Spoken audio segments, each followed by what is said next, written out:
Hello, Albeena. Can you tell us a bit about your political trajectory and how important was the campus in forging your political understanding? Were certain encounters crucial in shaping this understanding? Yeah, let me say that I am born and brought up in Delhi and had absolutely no exposure to anything like left student politics for a long time. And it's in my undergraduate days in Delhi University as a student of English honours in Miranda House that one saw, because faculty was involved in PUDR, that's a human rights and democratic rights organization. So sort of inspired by inspiring faculty, attended a few seminars and saw something happen, but mainly as a matter of academic interest. Interestingly, when I joined JNU for my masters in English, since I was in a lot of what are called extracurricular activities, like a lot of sports, theatre, music and so on in my college, the moment I reached JNU, I wanted to do extracurricular activities. And so one of my seniors said, why don't you contest elections? And I was like, from which party, which organization? And they said, SFI? I was like, okay, I'll think about it. I'll ask my father and tell you. So I went back to my dad, and my dad said, elections, I don't know, these are very frightening things, you shouldn't get involved, but let me ask your uncle who works in JNU. Then he called up my uncle, and my uncle said, oh, let her do it, it's all great fun, it'll be good extracurricular activity. So so then I got all the necessary approvals from my dad, and I went back and said, yeah, okay, I'm willing to contest, what's your party about? So, and that's also because I was a day scholar, and day scholars don't get to see the most lively part of JNU's politics, which is often happening at night, which are the protest demonstrations, etc. But let me say that, so the beginning, was a very, very unusual beginning, I would say. But I was lucky to be a student in JNU, a young woman student in JNU, to enter it in 1997. Because that's the year when the Vaishakha Guidelines of the Supreme Court of India on sexual harassment at the workplace came out in the month of September. So just see these as early discussions, and then this guideline comes. And there was a pending discussion already.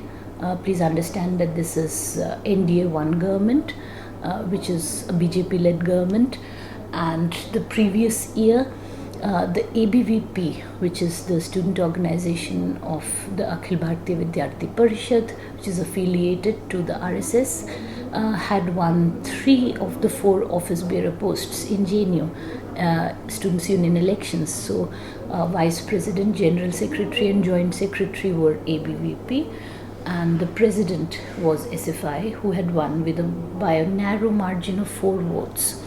And the discussion within campus when I joined, and when I started sort of engaging, trying to find out who are the organizations, what do they do, do they get paid, why do they devote so much time to all this, with all the skepticism of somebody who has never really seen activism in politics before.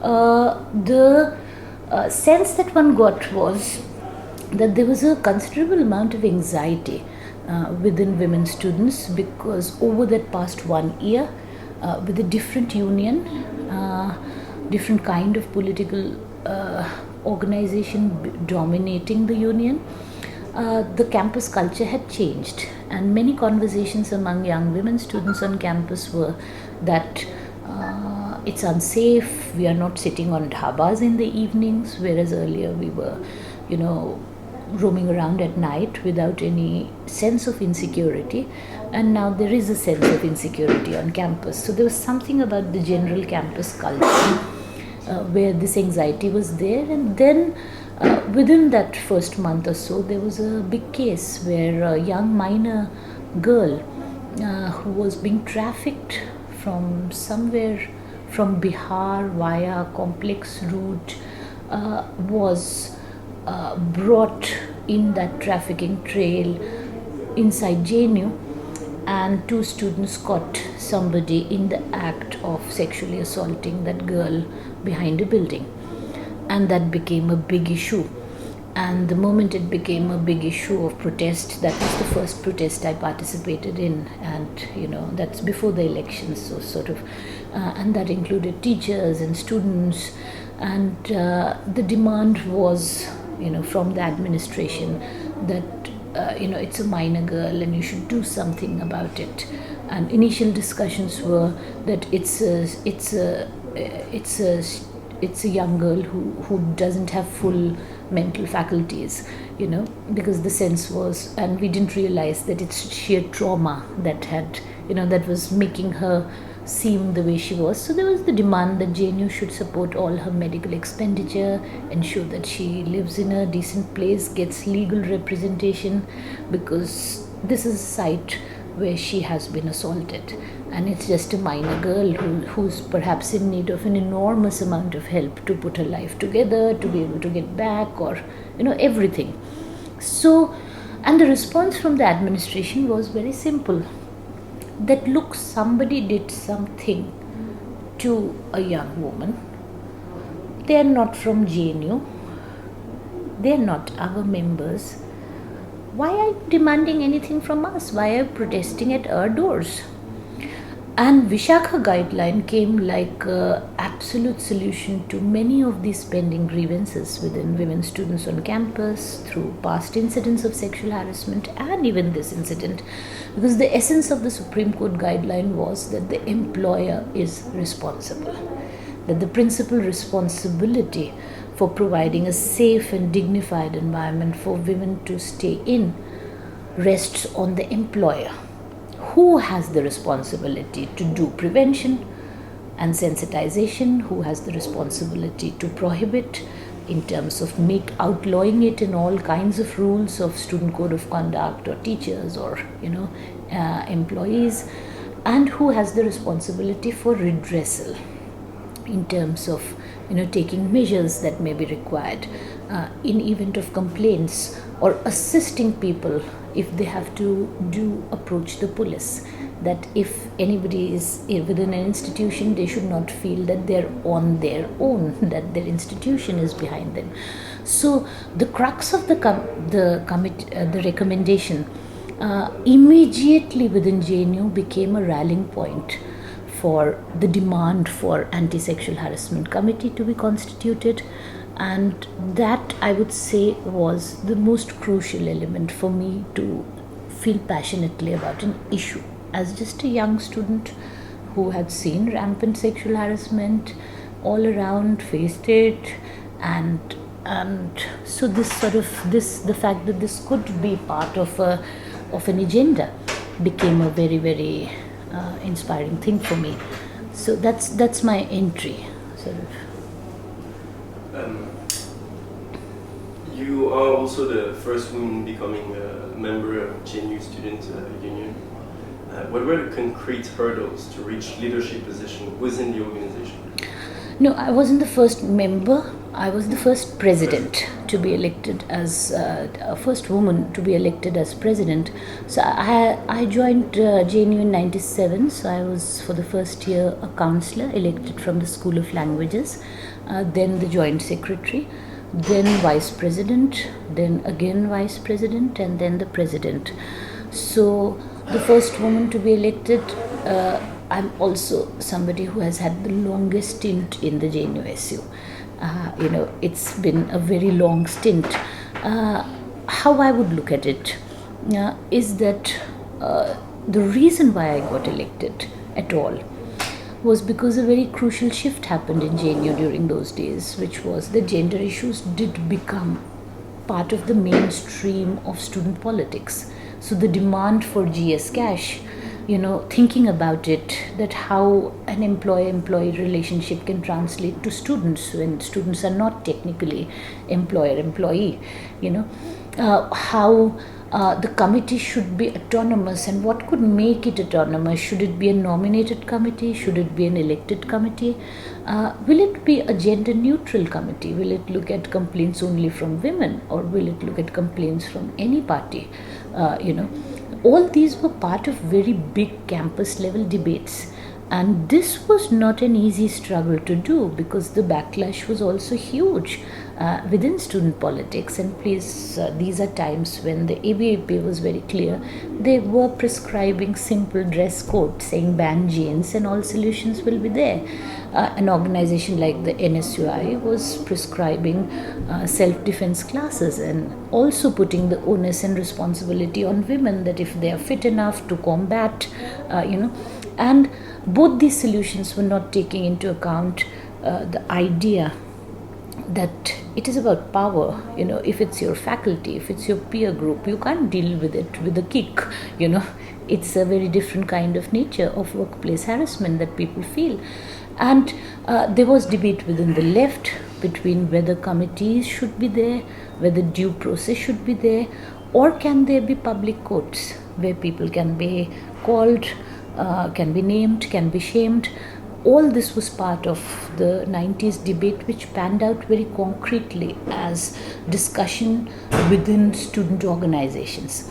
And that, from what I know of student politics in JNU, was unprecedented. That at the heart of the pitched election battle, when imperialism is being discussed, when the BJP-led government is being discussed, the approach of student organizations on what is the solution to sexual harassment is also very much part of that discussion. So it was a process of the mainstreaming of gender in JNU. And in 1999, after 2 years of struggle, GSCASH came up. So I would say that it's that long drawn process that somehow helped pave way for a woman to be elected as president of the JNU Students' Union, because her election was not about her identity as a woman. The plank was that her election was part of a struggle where the stakes were high for all women, so it was a different kind of turn.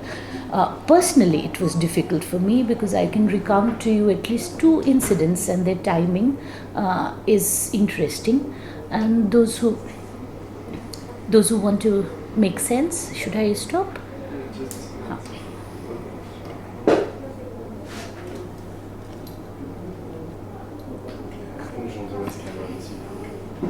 What? Just literally turn up when it was 100% battery. Okay, just relax, work it out, figure it out. Let me get a hot cup of coffee and drink it all while you get it figured out. I'm Okay? super sorry. No, just figure it out.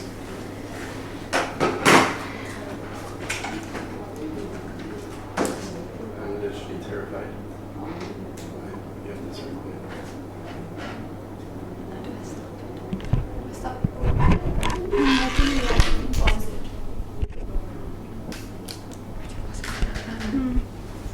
Ask him. Why do you pause it? Don't.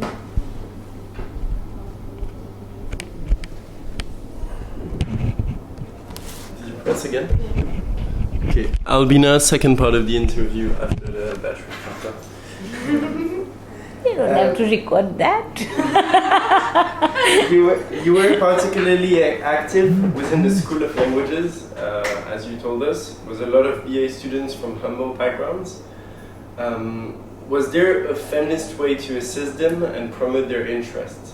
How important is personal student assistance in building this political consciousness about gender? Okay, let me first quickly finish answering the last question and then I'll answer this one. You see, you asked if it was personally difficult and challenging, and I told you what assisted the women's election. That unless gender issues didn't become mainstream of student politics, there was no woman who was elected, even though they were part of the culture in JNU, which was relatively liberal even earlier. But personally, if you ask me, there were several challenges as well. And part of that story was that if you ask, say, my senior Kavita Krishnan, who I'm sure you would also interview or would have already interviewed for this, she was a student activist right before me. She contested twice for JNUSU president. And the story that happened in ISA, her organization, and the story that happened in SFI just 2-3 years later in my organization, although having very specific and different contours, was the same, which is that when Kavita became the candidate presidential candidate from ISA for the first time. For a series of complex reasons, the ISA as an organization saw a split. So just becoming the candidate in an organization, that this is our candidate for president who's a woman, led to a split in an organization. In 2000, the year when the ABUP won the president's post in JNU by one vote, when by the logic of how the SFI candidature moved, that if I was councillor and joint secretary and vice president, I was to be the presidential candidate.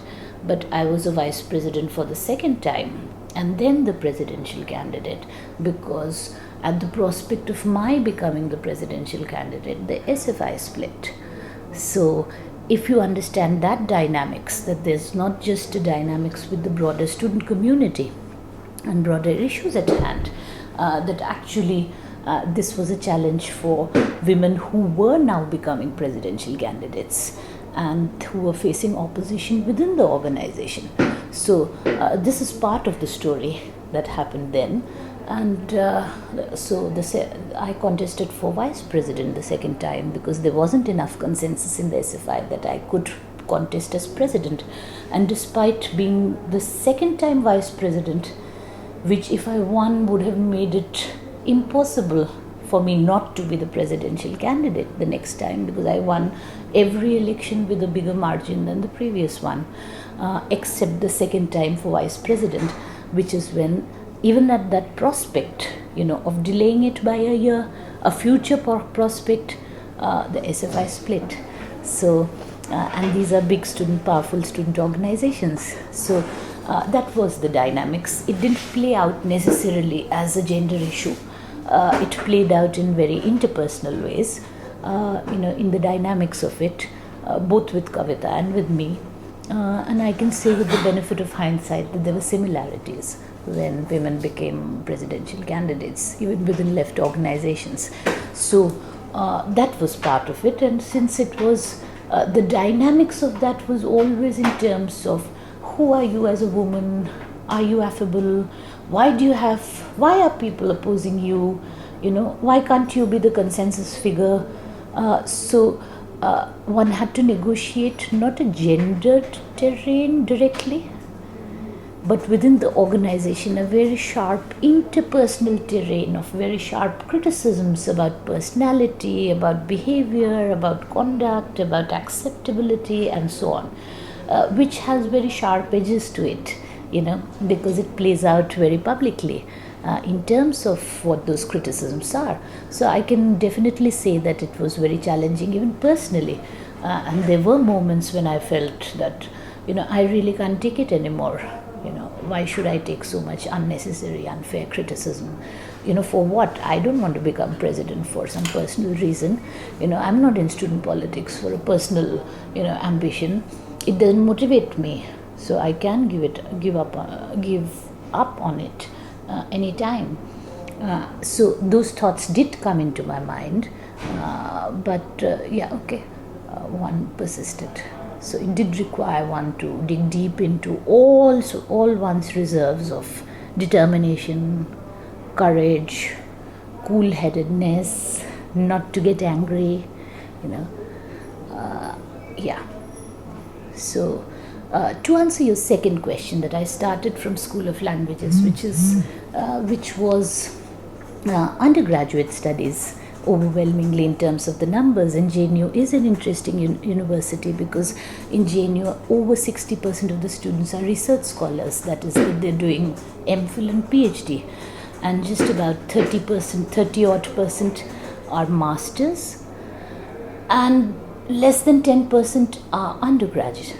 So the sense of, the university has a more senior vibe to it in terms of the sheer profile and numbers of students, where even MA people are considered kids, that they're kids. BA people are like super kids,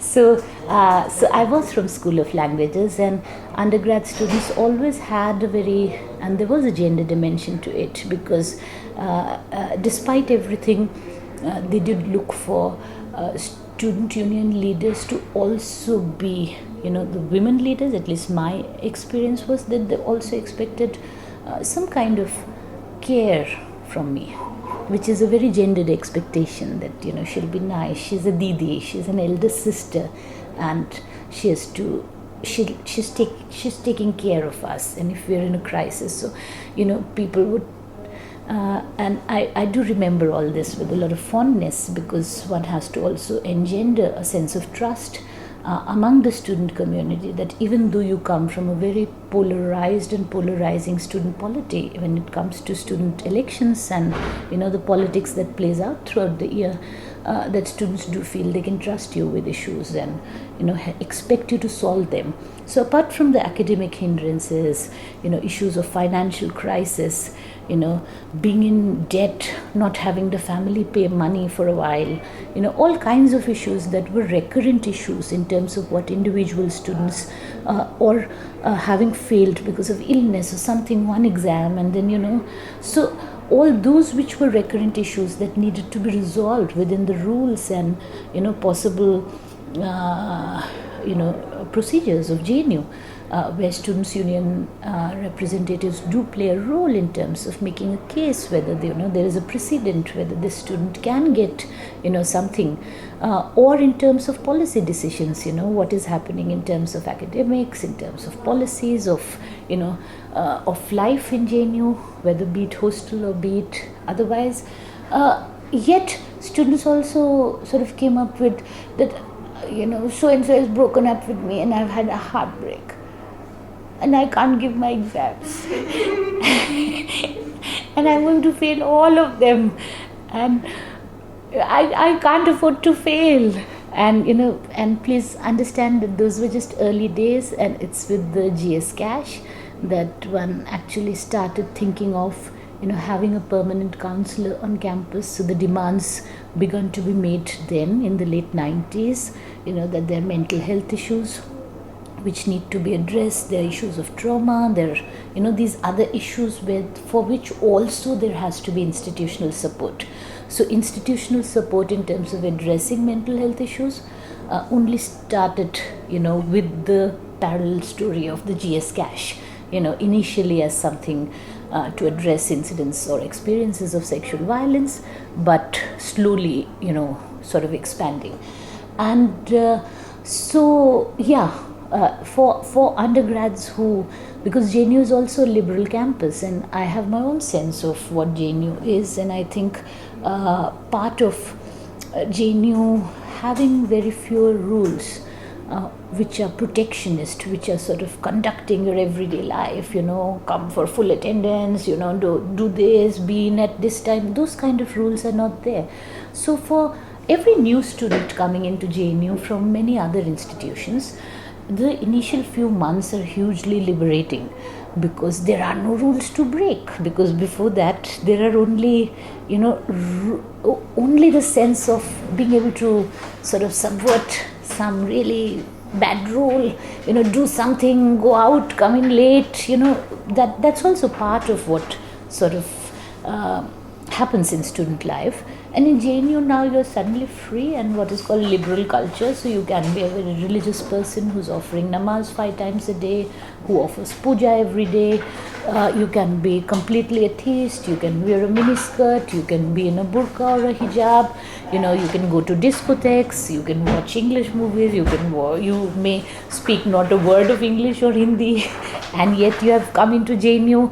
So the cultural diversity, because JNU does have students from across the districts of India, and there is a deprivation point in the admission scheme for backward districts, and because of a complex social justice and deprivation point and reservation combination, JNU ends up getting we call it mini India.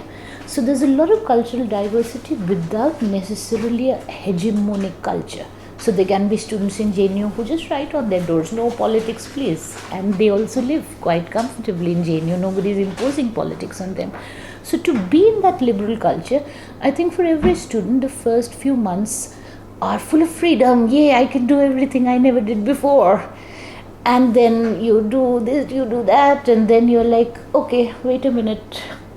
Now one can't keep on doing everything one has never done before. One has to step back, cool down, and decide what one wants to do when one has the option to do many things in life. And that's why my sense is the JNU students are they mature from this culture, because it makes them take more cool-headed decisions about what are their priorities, which are necessarily not being pushed by the option of, by available options, but rather more a matter of free choice. How much classes do they attend, how much, what is their approach, what is their research theme, and so on. So for undergrad students, this is a more difficult experience per se. For master's students, for students who are coming in for PhD, it's still the same experience, the first few months. But for undergrads, it's tougher because it's a lot very fast when they're very young. Undergrad students do have a very interesting character to them. And I liked being elder sister to them. I liked it, Okay, I'm there for you. If you're in trouble, you can come. Yeah. How did you start articulating your Marxist socialist perspective inherited from your SFI political engagement with these gender issues? How did you associate between Marxism and gender issues, Marxism and feminism? Very, very fast. And I would say that the Marxism was always a political Marxism. Let me just sort of go back to Marx, who says, philosophers have interpreted the world in various ways. The point, however, is to change it. So yes, I had come from a women's college, from a very, very strong feminist training in academics and scholarship. And yet when I was confronted in my initial discussions in the SFI with other student activists who didn't seem to be so well trained in feminism at all, and I had my own elitism in looking at that you don't know the word gender, how come not, and you don't know this and you don't know that, until I was confronted and sort of brought to the ground by fellow activists who said, but have you changed any woman's life for all you know? And if you've not effected any change, any positive change in any student's life, any person's life, what good is your scholarship to us? We are working for students, and their life is changing. So that was something that brought me to the ground. And so as I said before, the gender debates were very acrimonious, because they were about moral policing as a remedy to women being responsible for what was happening to them themselves, and they were polarized very directly as articulations by student organizations, and that debate happened very politically. So I would say that for the first 2 years or so, it was more just the sheer daily politics of it all, that sort of that one absorbed Marxism through very concrete positions on concrete instances and issues within campus. So that's how it happened. And since gender politics was sort of new in the daily discourse of student organizations, it was exciting, but sort of a new language also had to be created. So whether it would be women's rights or whether it would be gender equality, what are the slogans, how do we conceive of, and when I'm saying that these debates took place, that how does one conceive of a committee at all, then these were very, very interesting debates, in just the sheer conception. Do we see them democratically?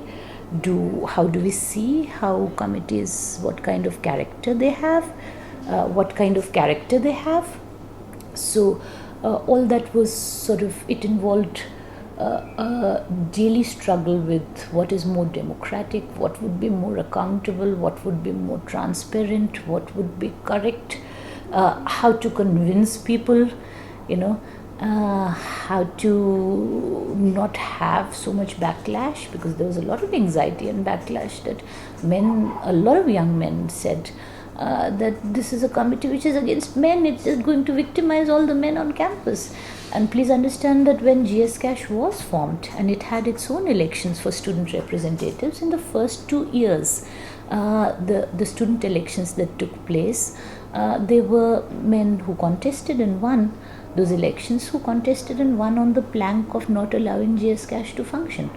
So, nothing disqualified them. They were qualified to contest for, at least one representative had to be female out of the two.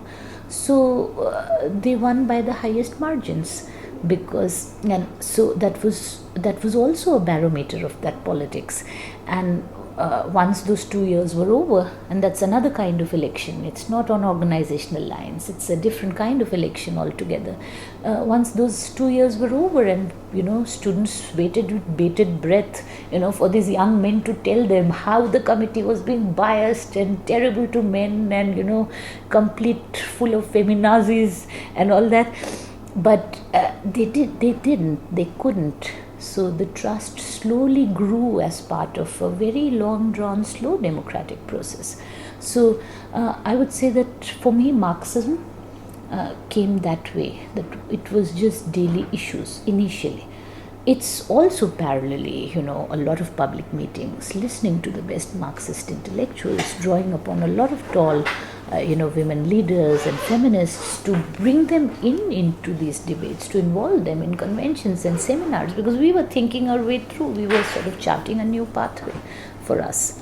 And we drew upon a lot of resources and learned from a lot of them. So, yeah, that's how the learning took place. Yeah. How central are gender issues in your current understanding of politics? Very central. In fact, I was very much involved in the anti-gang rape protests of 2012 because JNU students were there, JNU alumni were there, and sorry, we were very much part of those protests, and it is still a point of because it's a question of how one sees it. One sees it as women's protest, women's movement, or one sees it as student youth protest. Because I think whether it was Comrade Kavita, whether it was me, whether it was several other people who were involved in that, and mainly JNU students, they drew upon their own 90s legacy, which was a gender neutral legacy, which was a perspective on gender issues, as slightly different from women's issues. So, it was that legacy that sort of played out publicly in the kind of discourse that went on, where men equaled women, if not more, they at least equaled women on the roads, when these protests happened. So, my own sense was that this movement should have and could have and had the potential to immediately translate into a political party which would fight the Delhi elections which happen next year on gender issues. Because there were two major protests that happened. One was the anti-corruption protests, which translated into ARP, and one was the anti-gang rape protests, which didn't translate into a political route because the fundamental debate, it never opened in a big way at all, because the older legacy of the women's movement sort of didn't even consider the option that gender issues could be part of the political mainstream, and that this was the best moment to try it out in a place like Delhi, where they had resonated so much with people across the city. So the younger lot wasn't enough to sort of push for that at all, for it to be a part of a serious discussion. But if you ask me from hindsight, I thought that was just the Vaishakha moment within JNU. That was the moment in Delhi when there could have been a serious effort and one could have gone with gender issues as a political issue, sharpening that entire, entering directly into that terrain where there are enough political parties which will prescribe morality as the solution to sexual violence to women, enough who will say learn judo, karate, all the ingredients were there. And so it was a missed moment, I think, but I'm sure there would be future moments. So I have to pause, my students are here.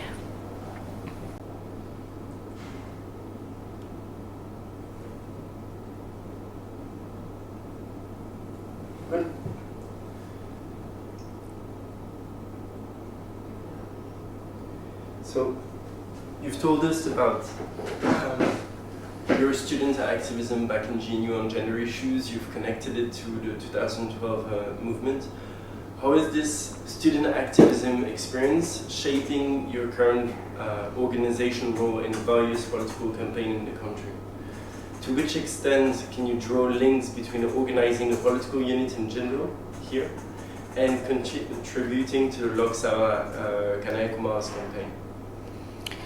That's a lot of questions. Let me answer it in a more modest manner. Right now I'm a faculty. I teach English at the law school here, and I was part of an effort, academic effort within the university, because this post the anti-gang rape protests, there was a very significant report from the Universities Grants Commission for universities, which sort of said, the report was called Saksham Report. So it's available online, and it's widely read because it deals with several issues of how to make higher education institutions gender sensitive. And one of its recommendations was that irrespective of what students study, they should be part of the gender should be part of their compulsory curriculum. Everybody across disciplines should be studying gender issues and should be having entire courses that they audit and pass during their university days in their higher education. So that was part of a recommendation of the Saksham report, and it sort of said that one or two workshops here doesn't help. Unless one is really discussing and getting better informed about what are gender issues, how do they pan out, what's sexual harassment in the workplace, how does one understand it, and not just violence, but also a wide dimension of, how gender impacts students' day-to-day lives, So I was part of a team, 3-member team in Jindal that designed a course on gender in society as a 4-credit compulsory course. So how that legacy or how that experience sort of works on. Now I'm on the anti-sexual harassment committee. The student elections for that have just been conducted by a student TC, just last week, and one is now in. So there is that part, which is the institutional part, where what you teach, or right now I'm teaching a course on realism, reality, and post-truth, which has got everything to do with contemporary politics, from what's happening internationally to what's happening domestically in India. So there is the academic angle, because after all I'm now an academic. And then there is the question of political campaigns, etc. I do think that teachers can be of assistance to students if they want ideas. But I do not subscribe, because of my JNU politics legacy days, that teachers will ever tell students what they should do in student politics. So the teacher-led initiatives for student politics is not something that I inherently, ideologically, at a fundamental level agree with, that teachers are asking students that you form a unit now of this organization.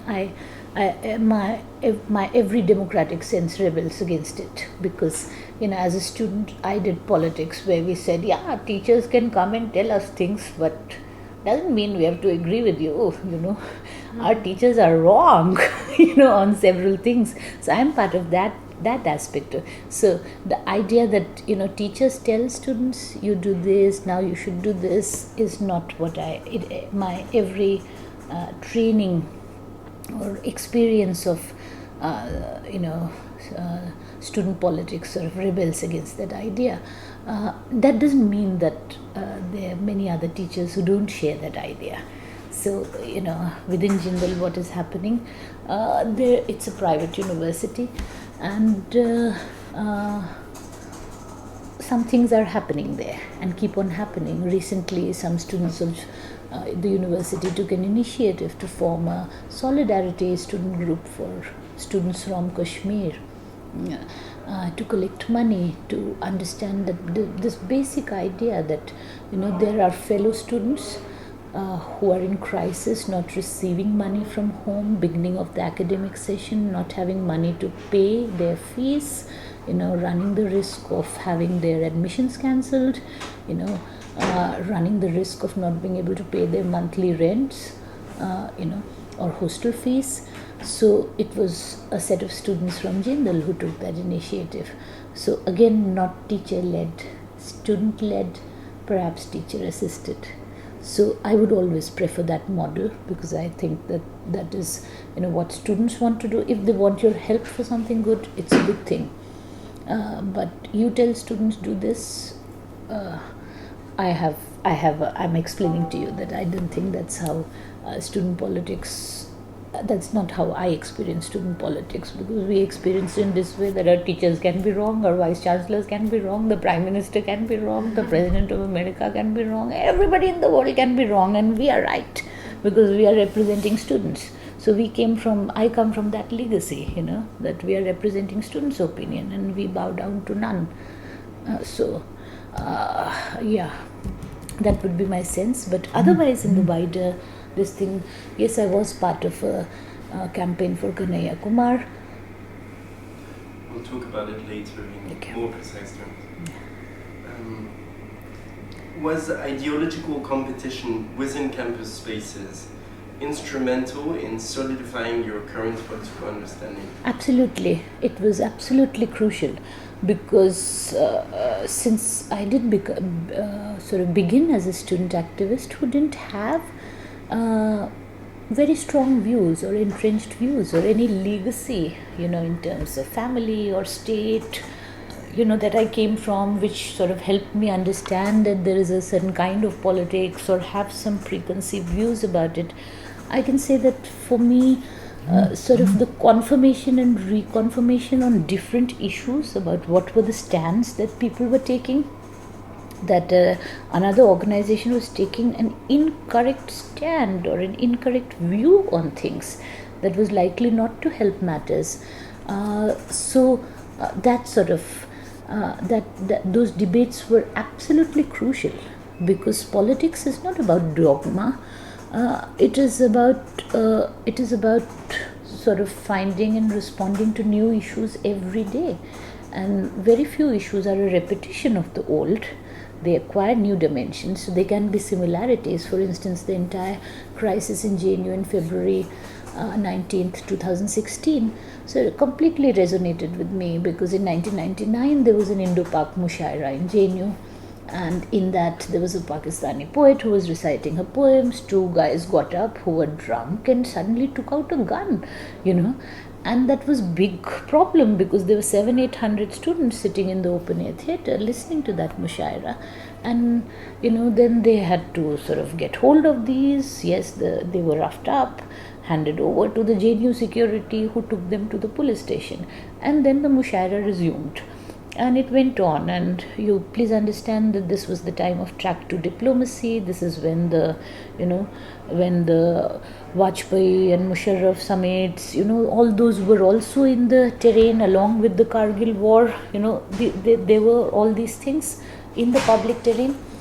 And yet, next day, students of JNU woke up to screaming headlines that said Kargil returned heroes beaten up by ISI agents in JNU. And that led to the institution of a judicial commission headed by Justice P.K. Bahari, who had removed the ban from RSS, because RSS was a banned organization.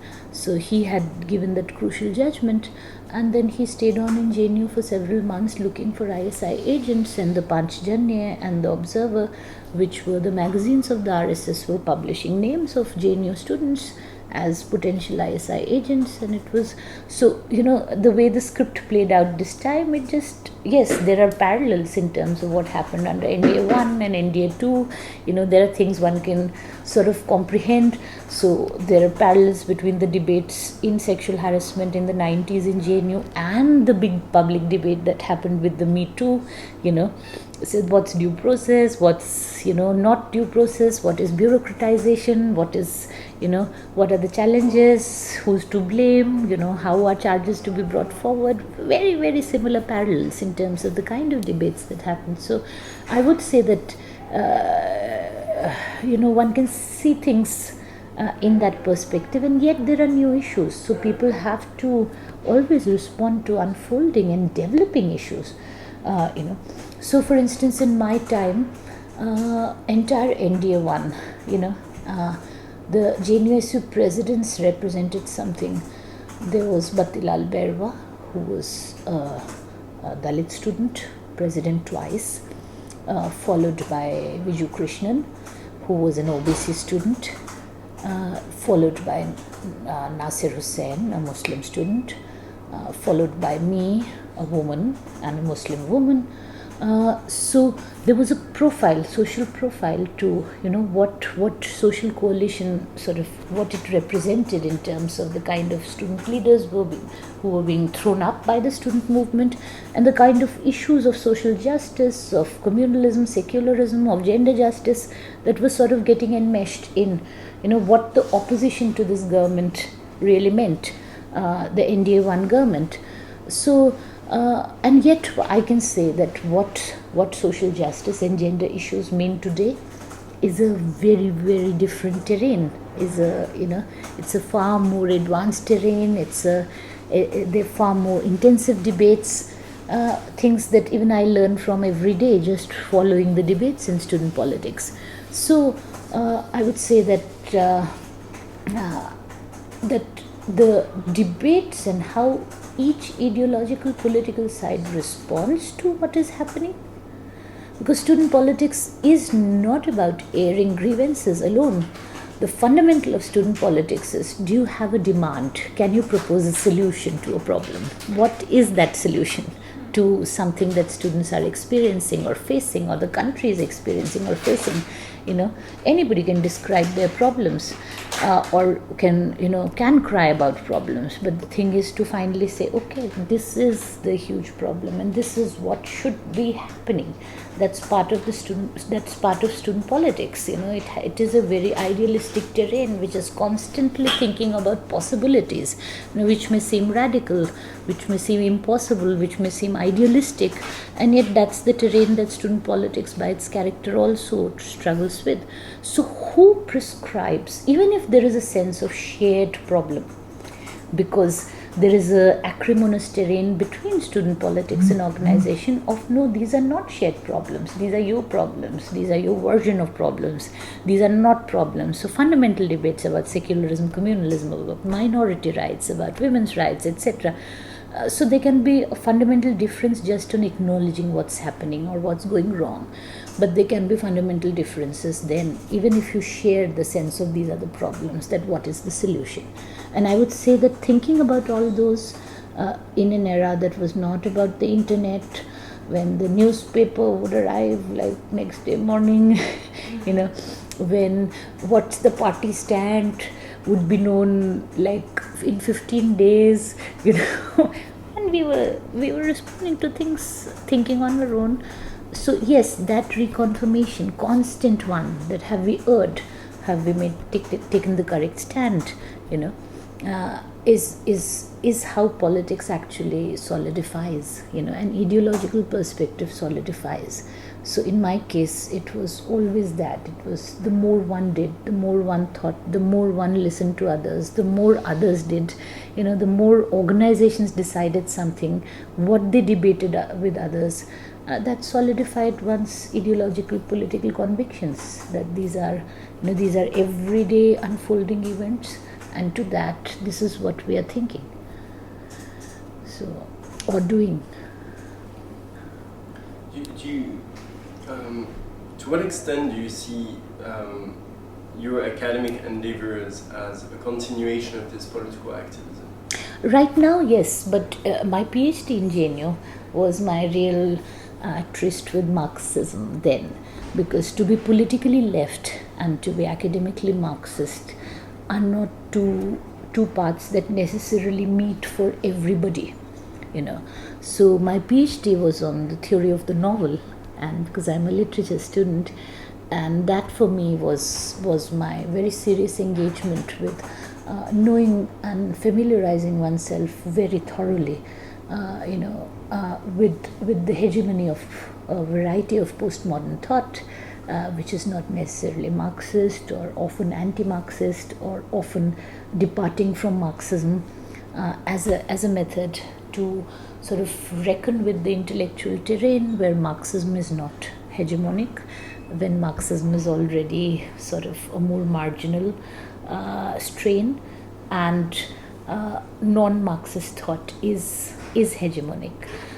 So that for me was really coming to reckoning with Marxism and sort of reconfirming, despite very, very complex intellectual terrain the world over in terms of scholarship on just one dedicated topic, which is what's a novel, how does one define it, but it did help me then sort of confirm my political left with Marxism, which is a way of looking at the world, analyzing the world.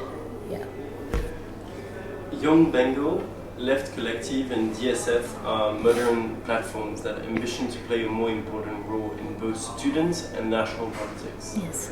What is the role of campuses in helping this organizational endeavor? You see, let's say that I'm personally convinced very deeply and very strongly, and the more one is seeing politics pan out, that the world over, wherever there is a rise of an ultra-right, one needs a very firm ultra-left. And in fact, one is seeing the emergence of, not ultra-left, left. One needs left, and with its very firm ideological anchor, the left being there. And it's emerging. One can see UK politics, one can see US politics, but not just the Anglophone countries, but several other parts of the world where the right and the left are sort of emerging together. It's just not possible for one to be there without the other. And yet, in India, we are one major country that's bucking that trend. We have the rise of the ultra-right, and we have the demise and further demise of the left. And I'm convinced, because a lot of people are saying that the future of our country lies in the revival of the Congress, which is the sort of centrist politics. I'm convinced, and a large part of the left is arguing that they want to hitch their bandwagon to the Congress and go with the Congress towards challenging the right. I'm personally convinced that the liberal or the centrist core in politics cannot take on the right unless they hitch their bandwagon to a left. That helps the center say, we are not as far as the left is, but we are also against the right. And one is finding the mess unfolding, on very old political issues like 370, now the Ram Janmabhoomi Babri Masjid judgment is likely, the NRC is unfolding, which is likely to outlaw the right of Muslims to be citizens by right. The Citizenship Amendment Bill is promising citizenship to people of all religions except Islam, except Muslims. So the politics is unfolding very fast through legislative measures which are changing the fundamental character of India. And unfortunately within that there is no left emerging. Now, and we are seeing the left sort of sink, and the left see its way out, a large part of the left seeing its way out through helping rebuild the center. And I think actually the future of our country lies in rebuilding the left. And if it's there, without it, I don't really see the center reviving itself at all. It has no ideological position. It's looking, a complete mess. There is no anchor, it seems, within the center to take on the right. They don't have that firm foothold or foundation of ideology, firm, clear ideology. So that's how I see it. And all these organizations are, I would say, who are sort of saying, because then there are two projects: do you revive the old left or do you build a new one? And I think these are organizations who would be demarcated by their project of building a new left and not investing in reviving the older one. So to that extent, I'm saying that in politics, I'm a great believer of a simple thing which I learned from simple student struggles in JNU, that politics is a matter that is resolved on the streets. What is the correct ideological position is resolved among the people. and I'm not saying that means majority or people are always right or things like that, but what I'm saying is one has to go to the people. There is no shortcut in politics. So if the revival project of the left succeeds, these organizations are wrong. If the rebuilding of a new left succeeds or finds success among the people, I'm saying, then this project is right. If neither succeeds, I think our country is doomed.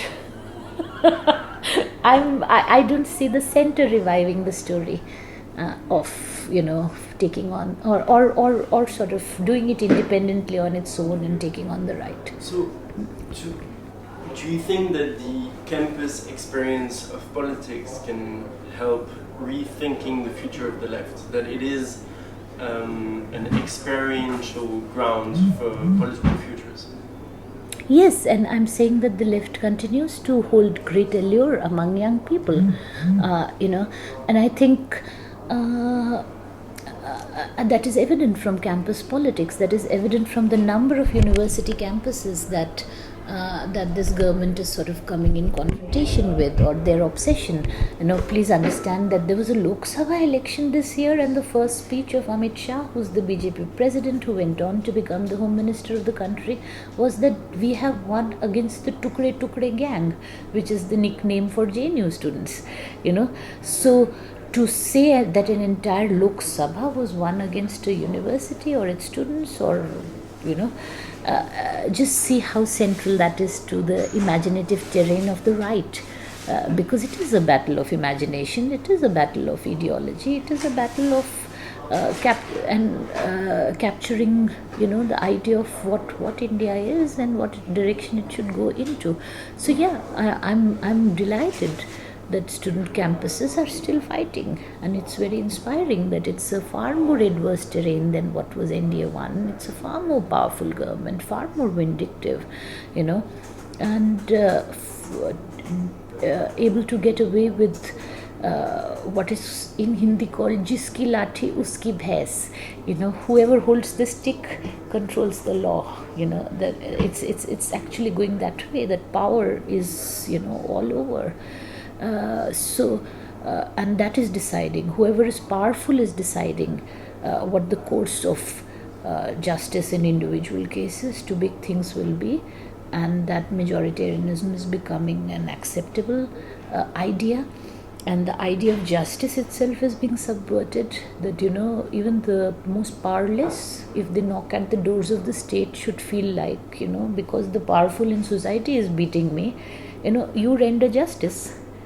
So they can bank upon something. But if the state ideology becomes that whoever is powerful will hold sway in everything, then we are heading for a very, very difficult times.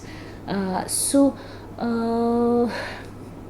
yeah, I'm very, very, very inspired by the fact that young people, who are my students' age now, are really fighting for the future of our country, and they are facing adversity but still fighting in it. They're not giving up. So good.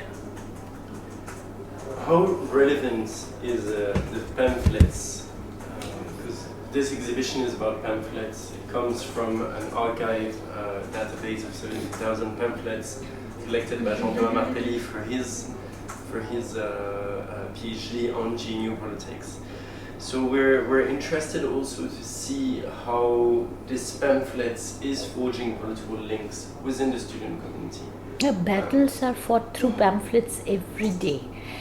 Now, of course, the social media has also come into the terrain, because please understand that pamphlets were far more frequent, if I'm not wrong, before social media, because everything was, except mess campaigns, except speeches, except going out and actually verbally, orally speaking out. It had to be pamphlet wars, every day on every issue. Now there is another avenue, social media. So I'm just guessing that the number of pamphlets have reduced since then, but there's a lot more articulation happening on the social media as well. So yeah, but that written ideological battle, I'm saying, happens over every issue, every day. So I think they're very, very important, extremely important. to what is going on, how politics plays out.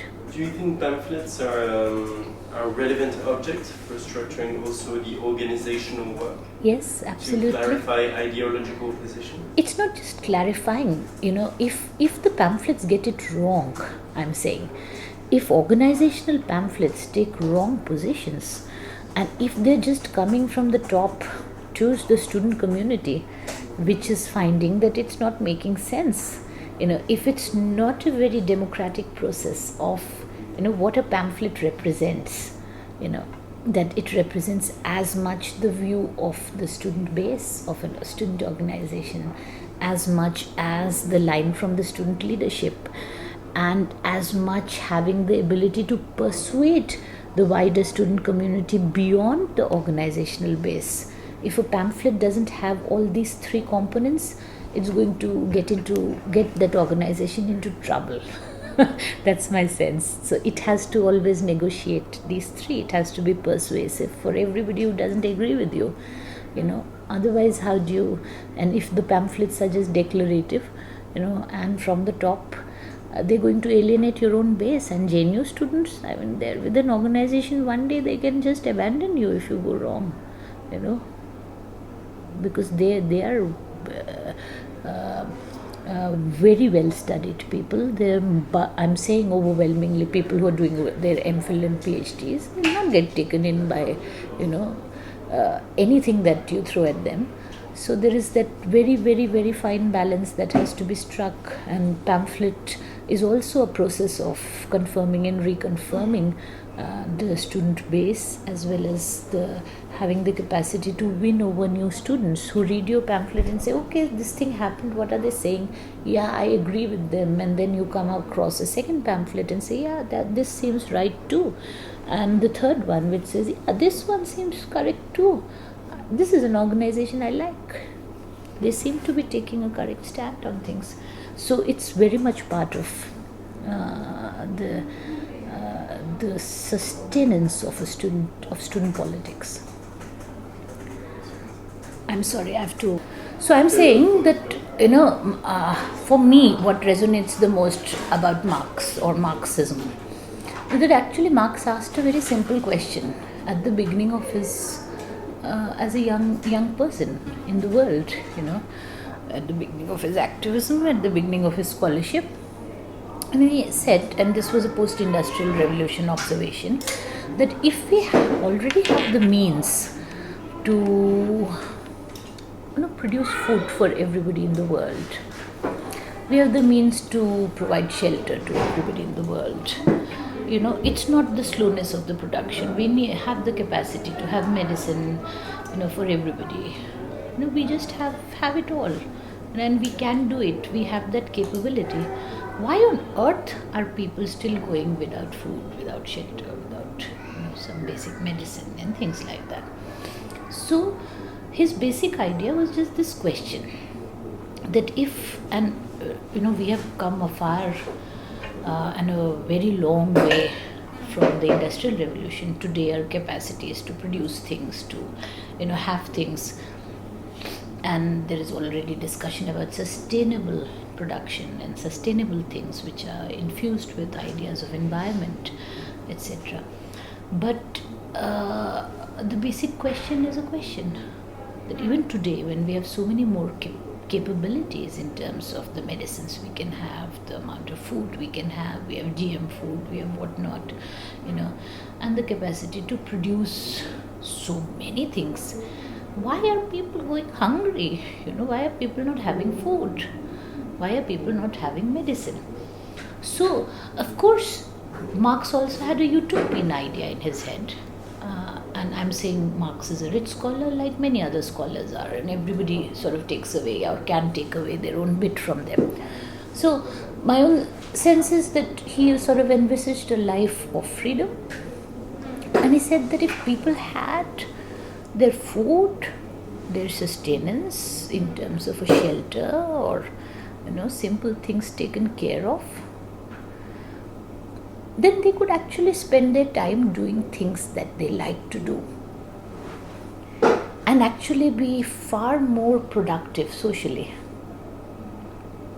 be far more happier beings, as even as individuals, than the life that we are living now, where the mass of humanity is often doing things that they don't like, but they're doing it just for the sake of arranging basic food and shelter, and it's just basic livelihood. And that struggle is taking up and occupying the bulk of people's existence. It's the center being of people's lives, where people do not have the freedom to live free lives, freer lives. So this was his initial query and hypothesis, that basically, why despite having all these productive capacities and capabilities, we are not able, why are people going without food, shelter? That should be the first thing automatically. That took him to the answer of why not, why are people not getting it? To look at society, in terms of, mode of production, to look at society in terms of classes, to look at society in terms of what's happening to distribution and redistribution, what's happening in terms of profit and profit appropriation, what is this division in the world? And today we are living in times when the inequality is enormous, it is unprecedented. Some people are comparing it to the days of the pharaohs, that you have such few number of people having so much money, that it's sort of equaling or sort of surpassing 50%, 70%, 80% of the population of countries. It's like crazy. So that much richness invested with some people, and still large numbers going even today without food, without shelter, without medicine, without these basic things, and their entire lives revolving in the unfree idea of having to do things that will get them food, rather than freer lives of being able to do things that they would want to do. Right. So that's if you ask me what I like about Marx, this is the idea that I like about him. Now if you're asking about the question of which you asked, post-truth, and what's happening vis-a-vis Modi, and whether these ideas ever have a chance of, whether the left has any chance of resonating with the people. With the masses, only Yes, because the yes. right has a tendency to oversimplify things. Either you're with us or against us. Either you're anti-national or you are You see, very the patriotic. politics among the people is simple. It is always diagnosing the problem in people's lives and suggesting a remedy. Politics is a simple game at the end of the day. No, It's but a then- simple exercise. I'm saying even within students, it's saying this is your principal problem and this is the solution. Let's fight for it, or let's do something about it. Politics is that. It tells mass of people, look, this is the problem in your life and this is the solution we'll offer or we'll fight for or we'll, So the right wing has its own diagnosis of what's going wrong in the world, what's going wrong in nations, what's going wrong in states, what's going wrong with individuals, and it has its own remedies in terms of this is the remedy. The left wing also has an analysis in terms of what's going right, what's going wrong, Now one can look at left as a very, very broad, in a very broad sweep. That this broadly a left idea. One can also go into very fine details. There are over 100 communist parties in India, each one saying, no, they are all the other 99 are wrong, and those differences are not to be scoffed at, because they are real debates about what's the problem and what's the diagnosis and what's the solution and what we should be doing about things. Now, I personally, if you ask me that can left be popular? Yeah. Of course, history has shown left can be enormously popular. In our own country, left has had the very unique distinction of being popular in parliamentary But do you democracies. think it's possible in a post-truth?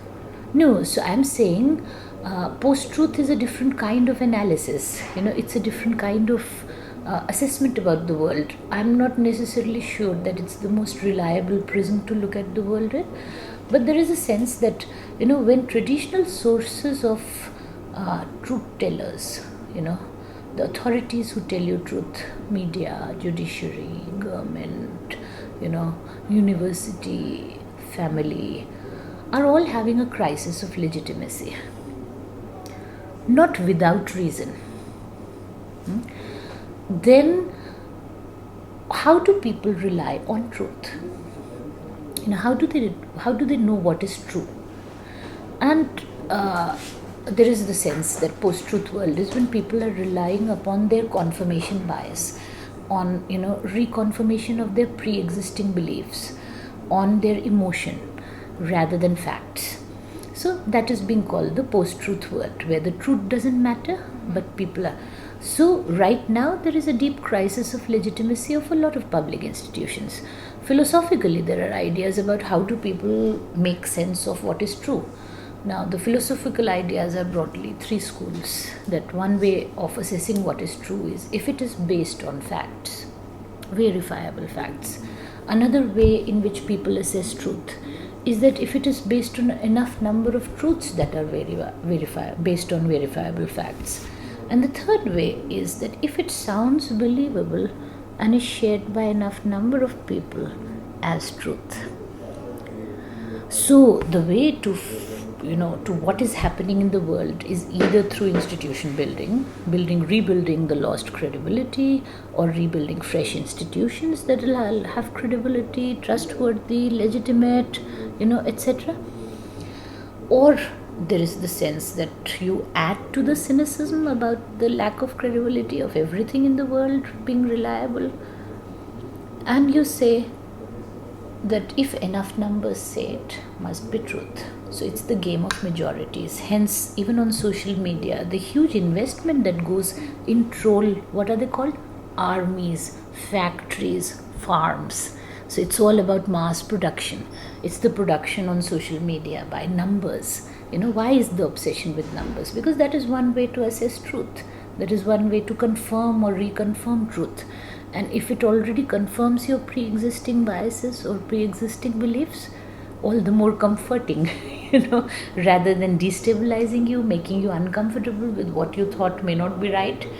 If it confirms prejudices, etc., all the more comforting, all the more nice. So, yes, the right is going in that direction, where a radical, we can't say anything for certain in the world.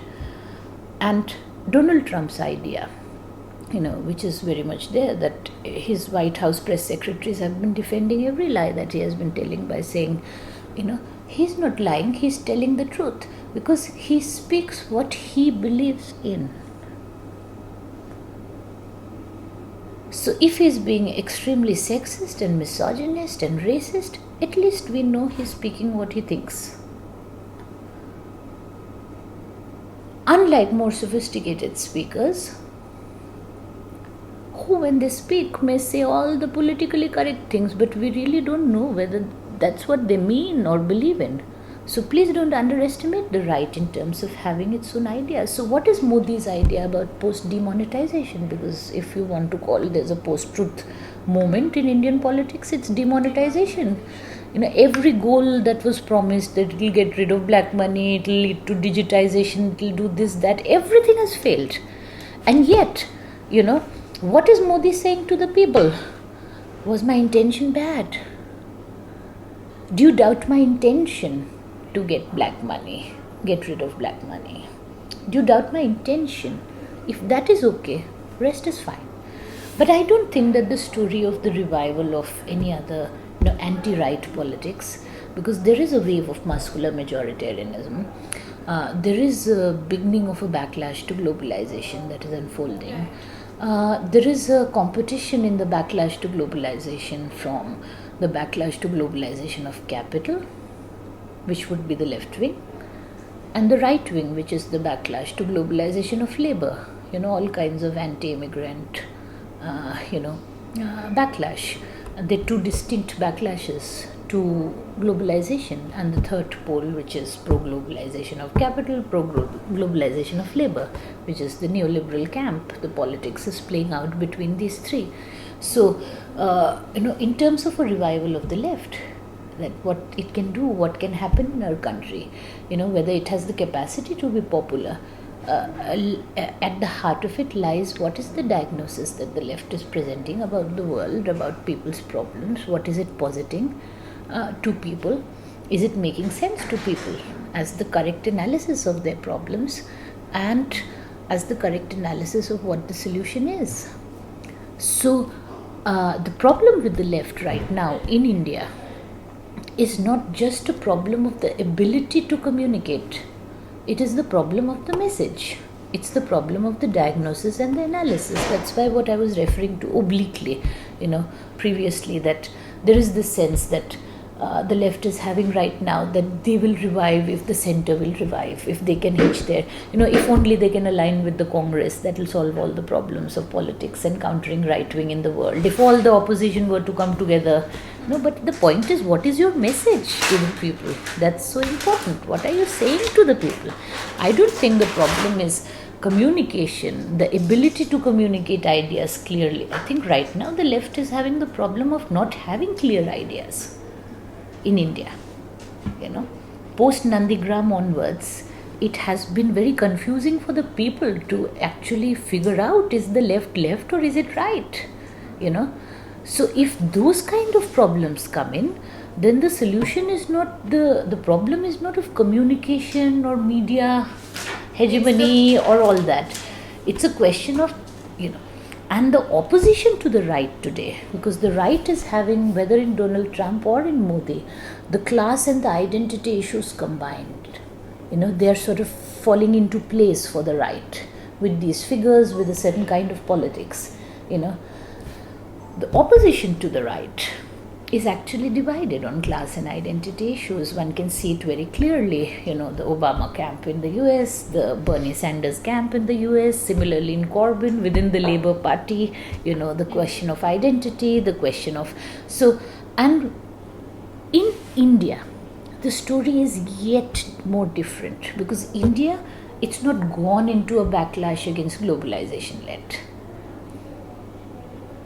In fact, 2014 Modi election victory was the biggest mandate for neoliberalism, because neoliberalism has been it has been a polarizing factor in India's politics since 1990s, and every election, since the eve of 1991 has resulted in fractured mandates.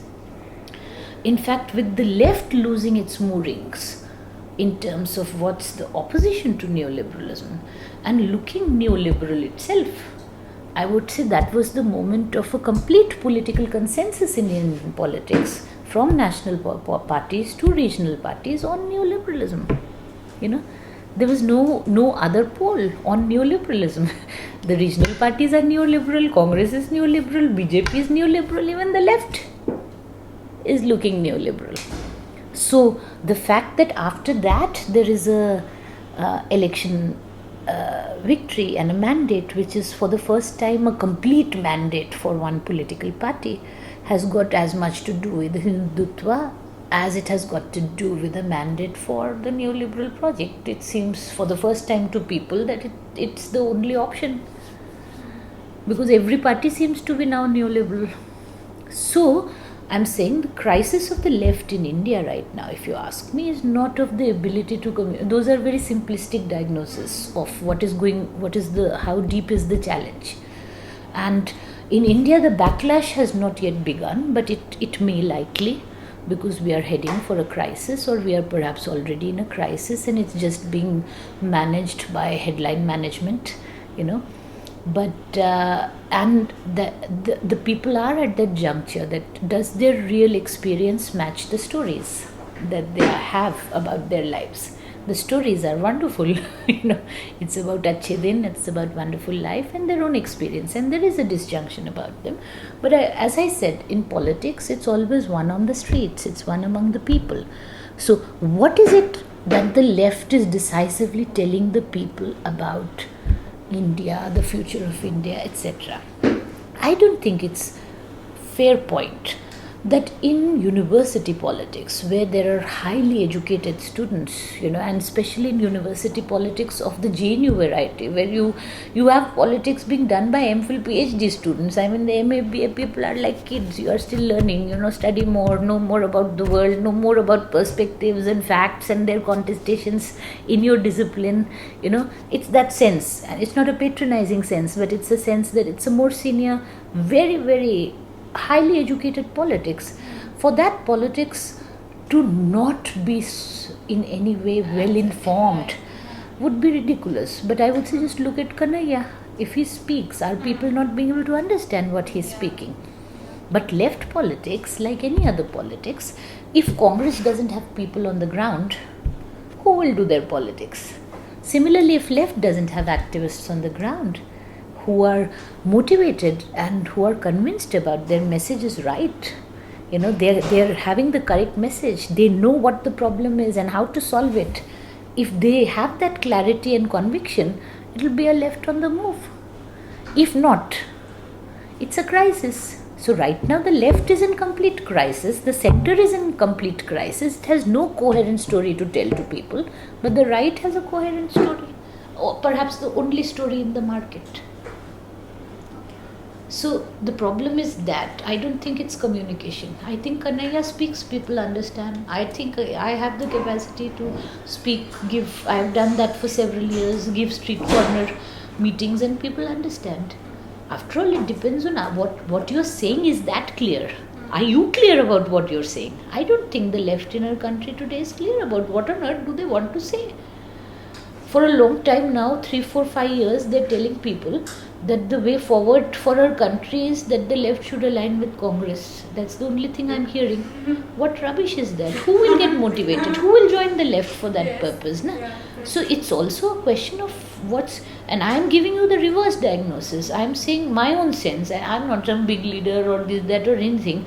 But I have somebody who has stakes in the future of the left for the sake of the future of our country. I have that, at least that passion or that commitment. And my understanding is that unless the left revives and gets its act together in terms of what it is understanding about the world, does it think neoliberalism is the solution? Does it think the center and the liberal core will provide the anchor of the fight against the right wing? Will they anchor it, or will the left have to anchor it? What is their diagnosis? How do they see their role? And unless that is clear, because I am convinced that the center will perhaps see a revival if the left is the only firm anchor to the right can be a left. I don't think it can be any other anchor. So the left is getting its diagnosis wrong. It's not the messaging, the language, the speech. If I share English language with my students and go into my class not knowing what I'm going to teach and ramble on and say some vague things, come on, politics is not done that way. Even a class is not taken that way with students, So in a mass of people, you are giving mixed messages and saying all kinds of things which people are saying, what does this mean? What does that mean? Why should they bank upon you? Similarly, the Congress, it's making a fool of itself. So politics requires conviction. The right wing right now has it. And it is saying something coherent. It is saying something extremely dangerous. And that danger, I don't think, is difficult to combat, but for a variety of reasons, it's not happening. It's not fallen into place. The opposition in India has not fallen into place at all. Everywhere else, at least there are clear poles of opposition. In India, none. And left, absolutely not. It's still sinking. So, it's a tall task, but it's required. So it's not post-truth. It's not just messaging and controlling the media and getting away with lies. Who's letting them get away with lies? If provided you have a counter truer story to tell, which to people seems more true than the dangerous and poisonous stories of the right wing. You have to tell those. That's politics. That's my sense. Take care. No, I think